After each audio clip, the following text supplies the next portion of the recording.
Welcome back again to your sip of tea with yours truly, Lady T. And I'm so excited that you guys are here to join me for this healing and growing podcast, because I think it is imperative that one heals in life. Healing to be able to step into that next threshold of what comes next. Healing to grow yourself, healing to develop yourselves. I mean, how do you expect to move forward if you can't accept your healing process and let go of pain that is currently holding you back? I personally believe that allowing time for yourself to heal actually prepares you for what comes next.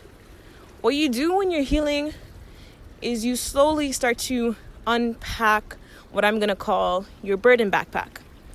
And as you take steps to your healing, you are slowly relieving yourself from that weight. Step by step, something else comes out of that backpack so that you can feel light and that you can be refreshed. So you can have that renewal. So before I continue with this podcast and what I have to say to you guys, so I can have my renewal, so I can really talk to you guys about healing. Right now, I'm currently standing on a bridge over some water in the middle of a park, just here refreshing my mind, rejuvenating my mind, formulating what it is that I really want to talk about healing. Because I'm not going to sit here and talk about how good it is to be fully healed. Because as I said, healing, it is a process. And me personally, I am going through that process every single day, trying to heal mentally, emotionally, and also physically as well.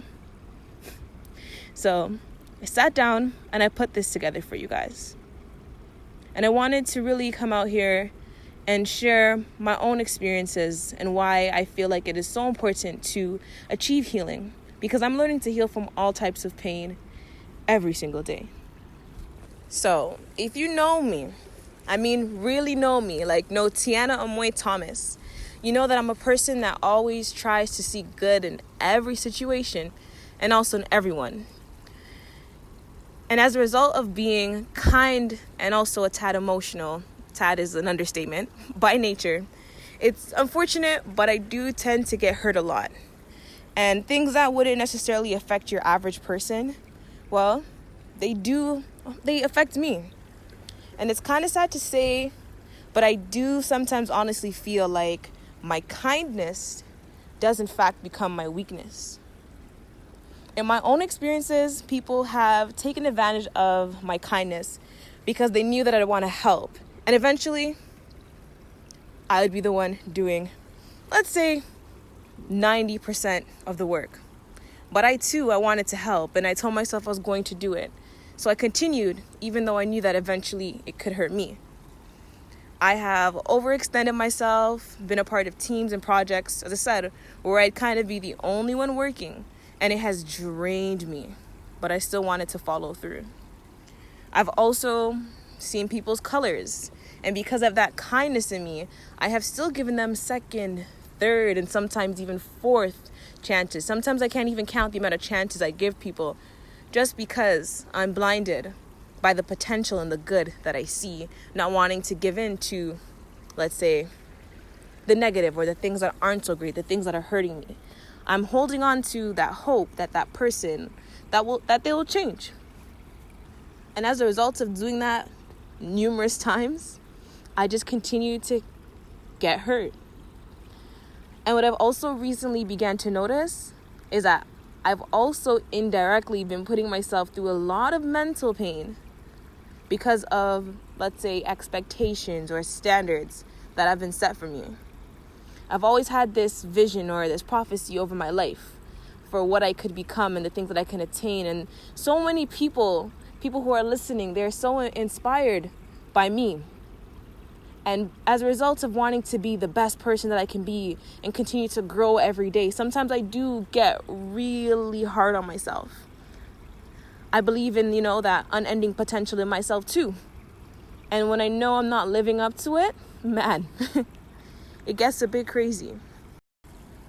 So what I've kind of been trying to do is find a way to really heal from all this reoccurring pain. And in the past, what I would do is I would try to numb it. I would try to keep myself really busy so I wouldn't have to focus on exactly what it is that was hurting me, what it is that was draining me. But I came to the realization that I can only numb myself for so long until I eventually really have to face that pain and allow myself to go through the healing process, no matter how difficult it may be. What I've been realizing is also that life is going to continue to bring reminders of pain in various forms. It could be in the form of a memory, or it can be you seeing a tendency that caused pain before in a situation or in another person that reopens that wound. But when you look at it from a different perspective, you got to look at those reminders and those memories as an attempt to deter you from achieving the healing that you need.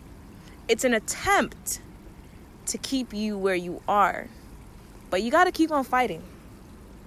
What I have learned in my 22 years here on this earth is that healing, along with everything else, does not happen overnight. Life is going to bring you reminders, it's going to bring you memories of the pain, but think about how far you have made it.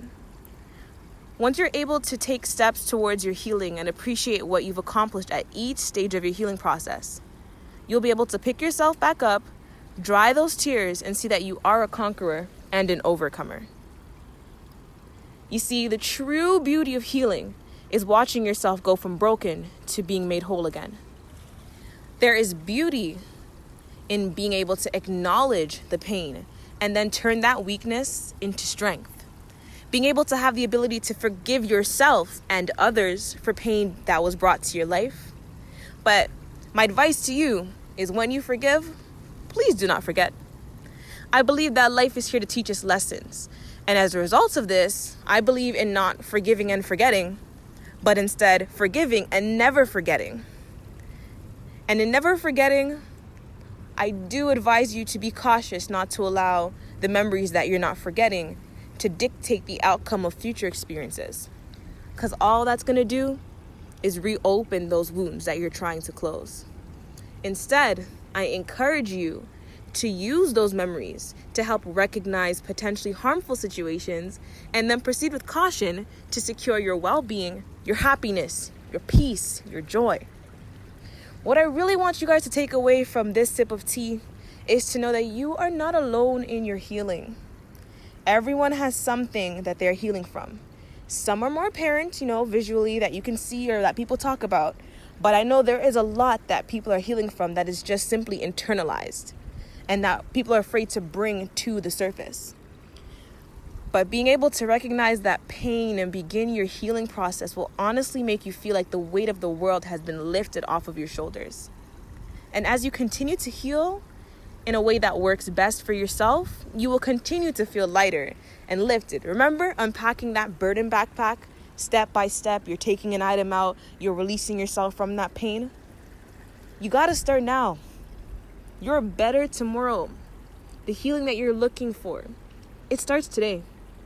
Because one day you will look back and reflect on what has hurt you. You'll look at how far you have come. You'll remember the times that you were hurt, the times you felt broken. But you'll see that you were able to build yourself back up. So I encourage you, if you take away one thing from this sip of tea, is to challenge that pain. Challenge the healing process and grow into what is next. Greatness is on the other side of overcoming. Letting go of what burdens and weighs you down will release unlimited potential in your life. And for more on growing and achieving growth in your life and staying on your path to self-development and finding yourself, head over to Instagram, Twitter, or even Facebook and just search #SipOfTea and you'll find me there. Thanks for tuning in. This was your girl, Lady T, and I will be signing off until next time.